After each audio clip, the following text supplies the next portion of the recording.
Hi, I'm Hannah, and today we're talking about assigned content in SparkLearn.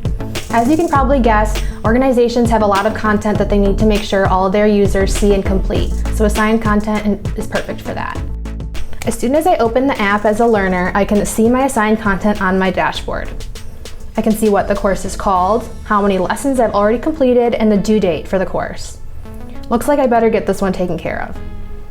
When I tap into one of my assigned courses, I can pick up where I left off and make my way through the remaining lessons.